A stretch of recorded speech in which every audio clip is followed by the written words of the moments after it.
There is an interesting pasuk in this week's parasha that gives us a tremendous musar about things.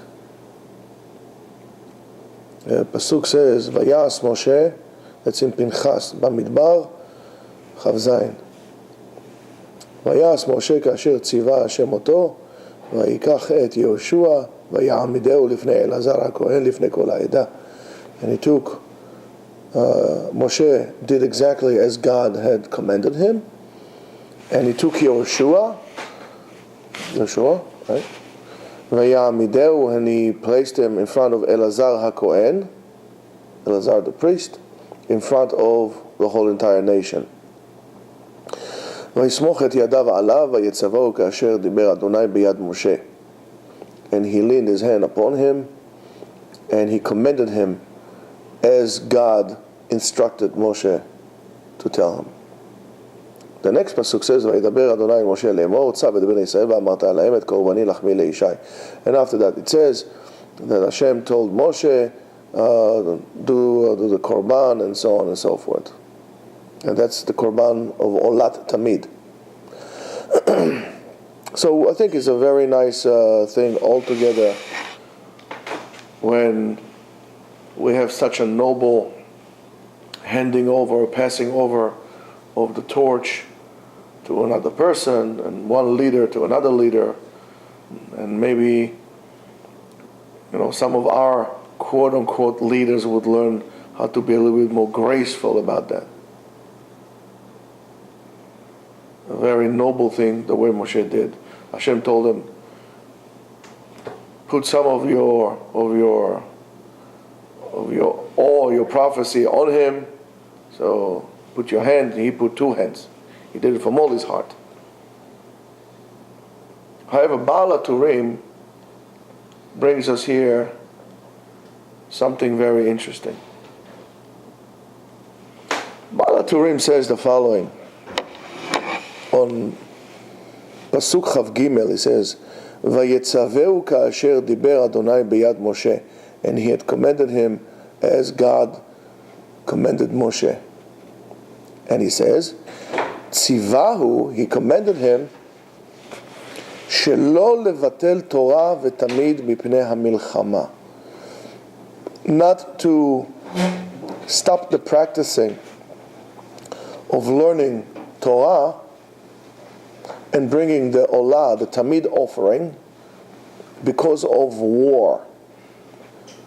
V'lachen, and therefore, samach kan parashat midin. That's why Parashat Tamid came in such a proximity to this event. So that's one of the things that it teaches us. Anybody knows anything about Korban Tamid?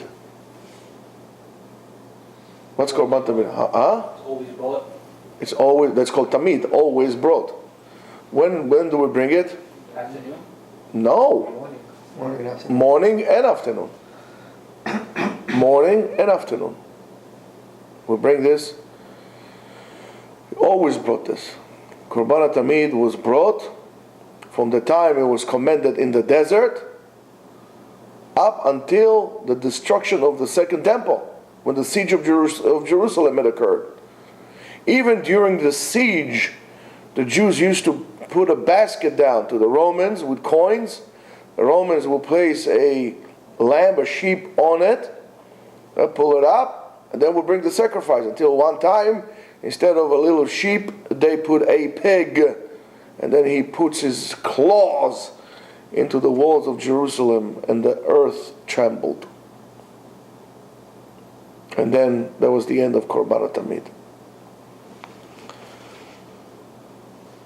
Talking about Korban Tamid, first of all, we have to send our eulogies to the families of the two officers, Druze. They're not Jews, but it doesn't make a difference, that today were murdered in cold blood in Jerusalem by two Arabs, murderers.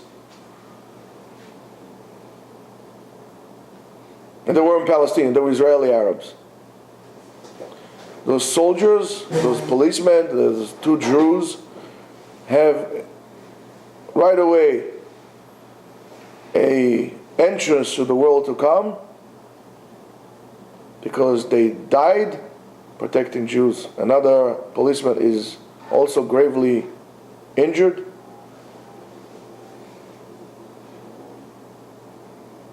They had a pursuit after them and they killed them in the Temple Mount later on, those two cold-blooded murderers, terrorists. I do believe that this is an opportunity to shut down any kind of activity in the Temple Mount once and for all.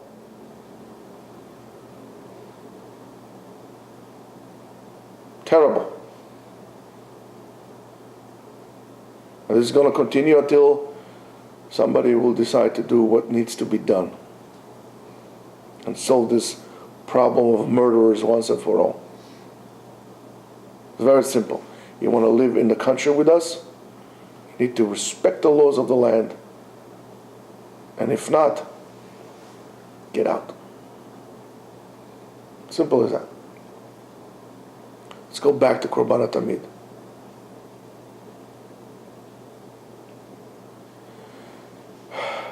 Moshe is teaching Yehoshua here a very important lesson. And he's teaching us a very important lesson.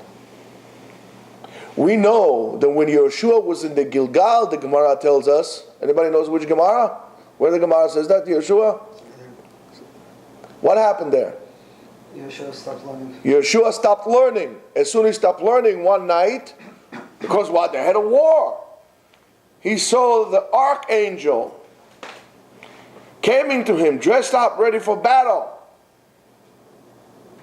And he says, I came here for one thing. I came here for Bitul Torah. You stopped learning. Rabotai, this is Milchemet Mitzvah. They were entering to conquer the land. Milchemet Mitzvah. Moshe, HaKadosh Baruch Hu commends Moshe to command Yehoshua, even for a war of mitzvah, of conquering the land, make sure that there's two things that you're going to do. Learn Torah and Korban Tamid. In other words, learn Torah Tamid. Always learn Torah. Always be in the process of learning. Always be in the process of learning. When you are not learning, you in a way cease to exist. Shabbat shalom. You cease to exist. It cannot be that a person does not learn. You have to learn all the time. No, the Shel Michael. You have to learn. No such thing, I can't learn. Okay, so today you're going to a war, I can't learn. Tomorrow I have work, I can't learn. Then I have an internship, I can't learn. Then I'm doing rotations, I can't learn. Then I'm playing footsie with my wife, I can't learn.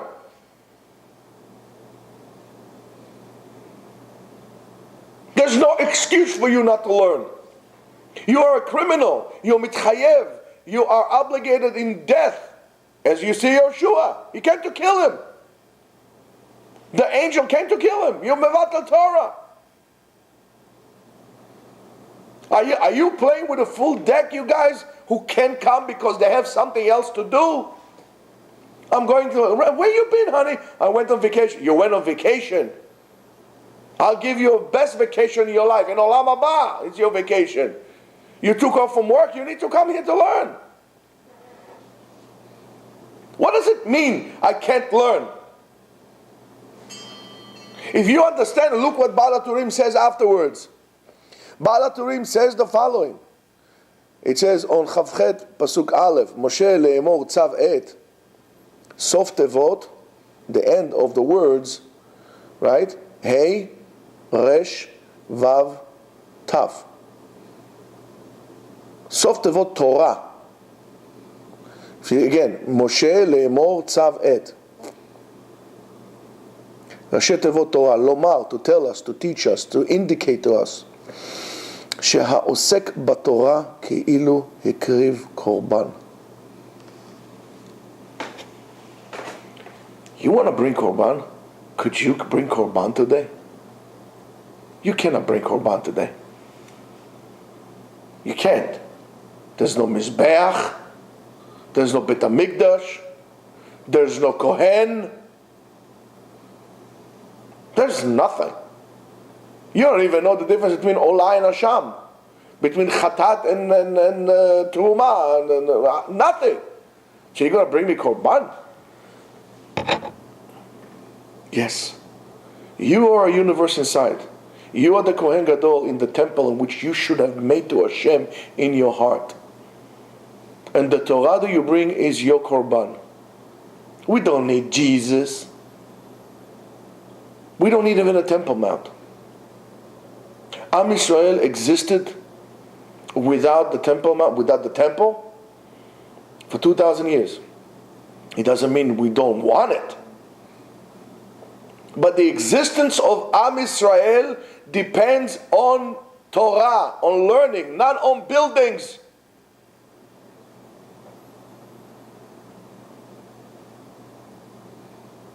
So when you don't learn Torah, you were mevatel korban tamid. You were like the Romans who put a pig and sent it up to the mountain. There's no excuse for you not to learn Torah. Unless you're so sick, chas v'shalom. But then it's like anus, no, en ma la'asot. Patur. Anus patre rachamana. Or you dead. But then you don't need to learn about, you don't need to worry about that. You need to worry about all the things you didn't do. And of course all the things that you did, but you know.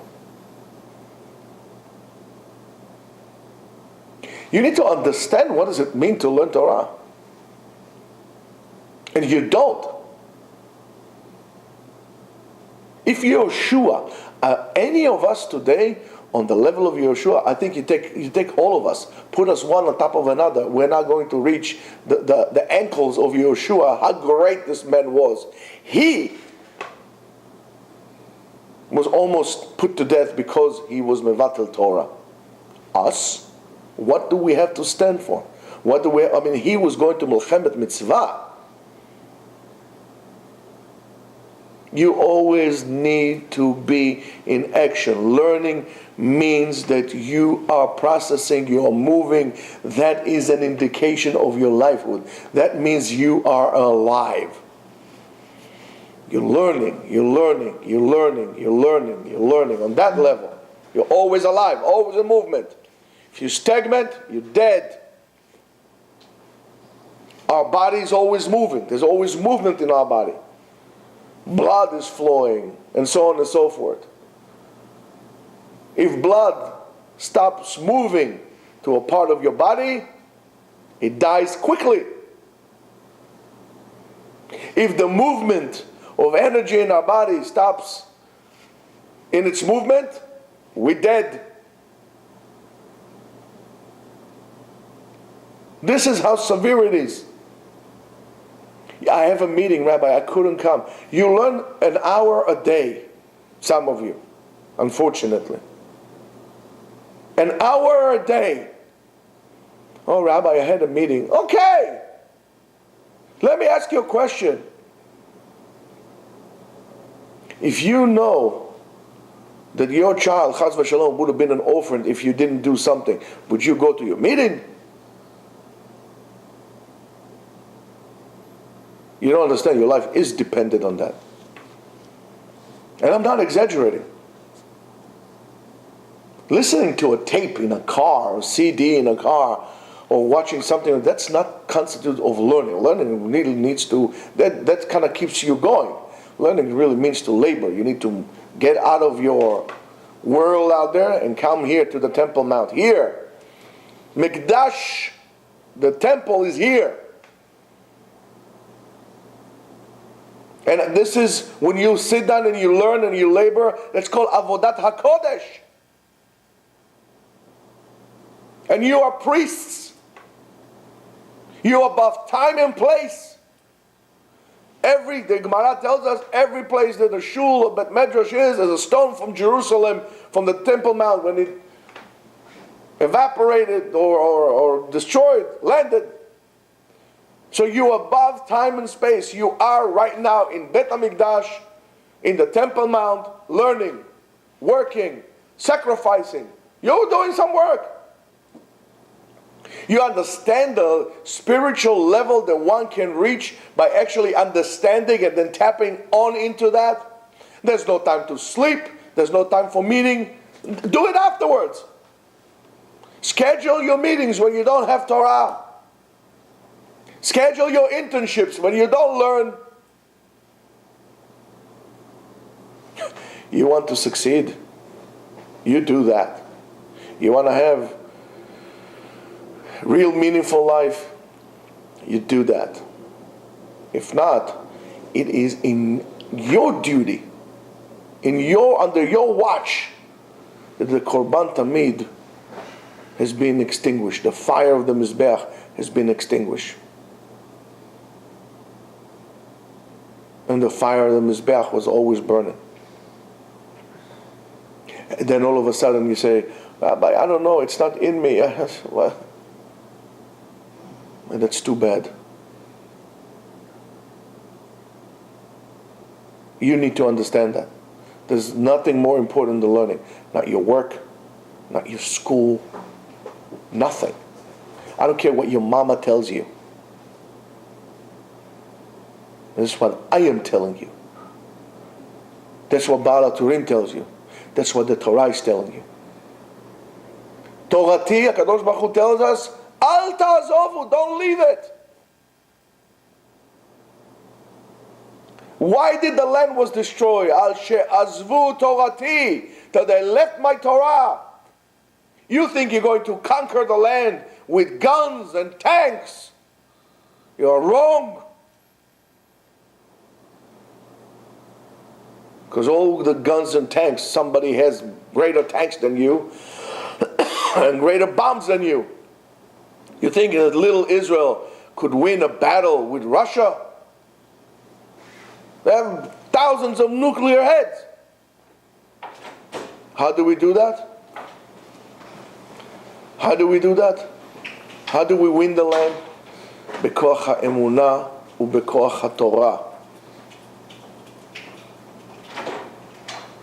You think, oh, Rabbi, I learned enough. I've been in Yeshiva for 5 years. Only 5 years?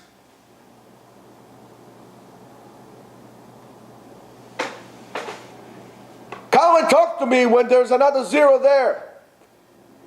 After 50 years, I will talk. I've been in Yeshiva for 5 years, Rabbi. Really? Wow. Then in the metro car, we'll get you on the subway. That's nothing. Even if you think it's a lot. Even if you finish the whole Shas in 5 years. You can say, Kadosh Baruch Hu, listen, we brought Korban for 400 years. Every day. Twice a day. Korban. How many Korbanot is that? Accountant. Do 400 times 365. Times 2 afterwards. No, time's ticking. 292,000 korbanot. You think it's enough already? There's only 400 years. If you take all these years beforehand and so on, maybe 500,000 korbanot. It's enough. We don't need any more. No, we want more.